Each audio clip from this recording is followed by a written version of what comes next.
We will now take a look at creating venues and groups. To do this, we need to be in Management.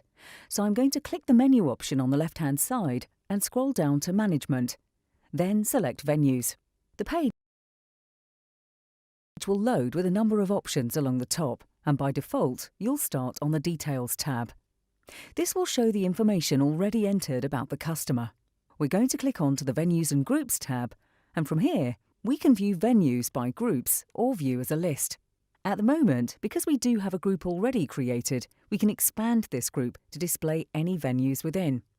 But alternatively, clicking this button will just list any venues you've created, irrelevant if it's in a group or not.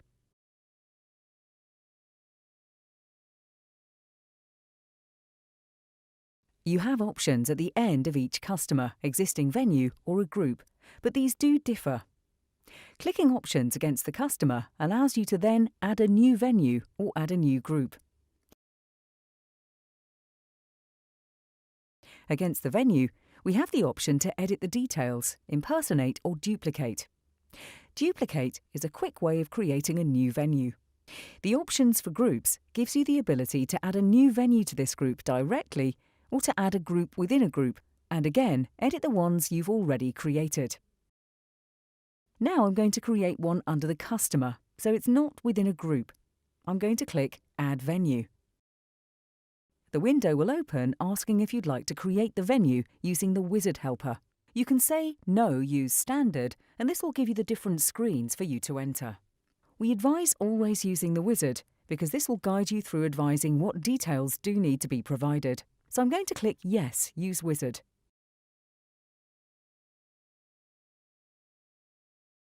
The wizard window will open, and as you can see, we're at stage 1, and at the top it's telling you that there are 4 stages to complete. It's advising you here to enter the venue details in the form fields below. So as I scroll down, you can see we have a number of different fields to complete. The mandatory fields have an asterisk next to them. It also has a grey tick. This will change to a blue tick if already completed.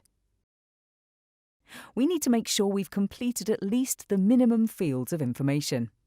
I'm going to very quickly add some details in here. Now, once you've filled in the required fields, you have at the bottom an option to select whether this is a moving venue or a static venue. If you have a moving venue, you can see the location type will give you moving options, so for example aircraft, boat or bus.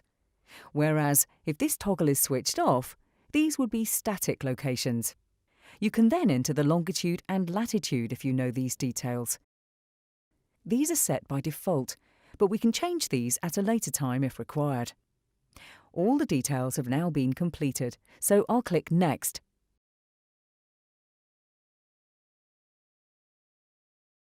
We're still within stage 1, and it's advising, Thank you for adding your venue. We've put together a starter pack. This is bits of useful information for when you're setting up your very first venue. It could be that this is not your first venue and you already have these details, so selecting the top option. You could download or you could have one emailed. I already have it, so I'm just going to click Next. We've now moved on to stage 2, and this is where we're now going to add the hardware. It could be that the hardware is not ready to be added. Maybe you don't have the MAC address to hand, so you can select No later. But if you do have the details, you can say Yes, configure now. From here, we need to select the hardware type. This drop-down will give details of all supported hardware make and models. They're all alphabetical, and this is a mixture of enterprise and non-enterprise equipment. I'm going to choose a TP link, and then I'm just going to add the MAC address. The ticks will go blue once all the details are completed. You can also give a specific name to this hardware. Then below, you can see a message, Setting up the hardware requires a little technical know-how. You can download the instructions, download the firmware, or view the instructions online. With it being a TP link, this is non-enterprise, so this will be flashable.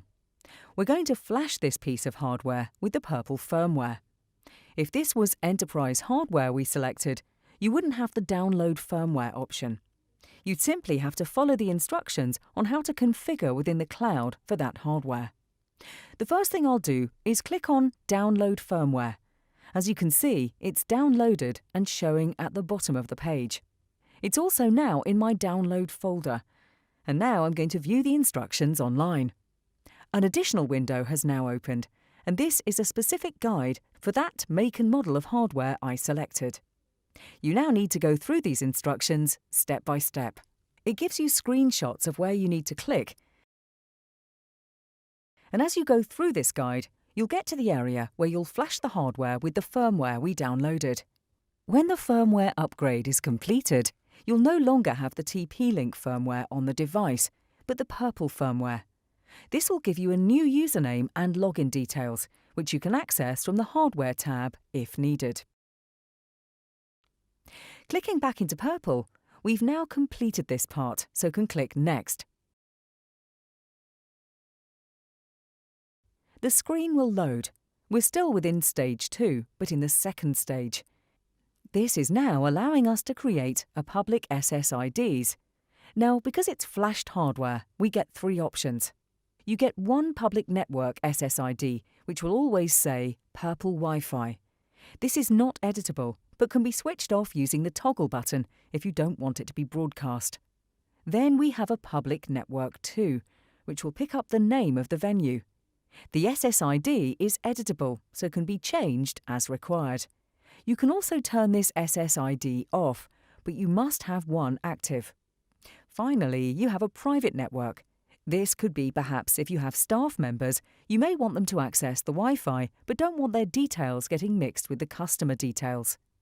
Again, with the option to edit the SSID name, the WPA2 key turn off and on. Once you're happy with the selection, click Next. Stage 2 is now complete, and we're now onto Stage 3, which is the social configuration. This is where we're going to configure which social media networks we want the customer to be able to use to log into the venue's Wi-Fi. We can skip this section if required, but I'm going to click Yes, thanks. We now get a drop-down menu, and this includes all the available social networks we're allowed to add to this venue. Let's select the first one, which is Facebook. You can type in your Facebook page name for your company, click Look Up, and that would then find the page and assign it to the venue. This then allows that page to get Facebook likes. But I'm going to just click Next. I've now set up Facebook. This will now allow my customers to log in using Facebook. If I wanted to allow them to use other social media, then you'd also need to select them from the list, and the same principle applies. Type in the name, click Look Up, or leave it blank and then click Next. When I click Next again, we're now on Stage 4. Venue Wizard finished. Would you like to create another venue? We can click Yes, which will then allow us to add another venue and go through these steps again. I'm just going to say No. The page will load. We can now see the venue name. Scrolling down, all the details you added are shown. As we click through the tabs, there's the hardware, the access methods you've activated. Then you have a number of additional options such as linking networks, settings and tiered bandwidth. All these additional options are covered in the overview training. Back into details, you can edit this information, so if you did notice a mistake, you can change and then click the Save Changes button. That will obviously then reflect for the venue. Let's now look at creating a group. I'm going to click back to View at company level, into Venues and Groups, and as we can see, there's our new venue. I've got a group already created, but I'm going to create an additional group. I'm going to create a group outside of this group and under the Ocean Hotel Company. Click on the menu option, but this time select Add Group. The screen will load. As I scroll down, you can see it lets me select the parent group, which has picked up the Ocean Hotels already. I just need to give it a name. I then have options to add address details if required, but as you can see, it's not a required field. Now, click at the top Add Group. My new group has been created, and it appears at the bottom. It currently has no venues within there. If I want to place a venue within this group, you can see my mouse changes depending on what it's hovering over. If it's hovering over a venue name, you can see it turns into a pointer, so I can click and jump into that venue. But if I hover away from the name, but on the same line, it'll turn into the arrows. This will allow me to click and hold the mouse button, and then drag and drop it into the relevant group.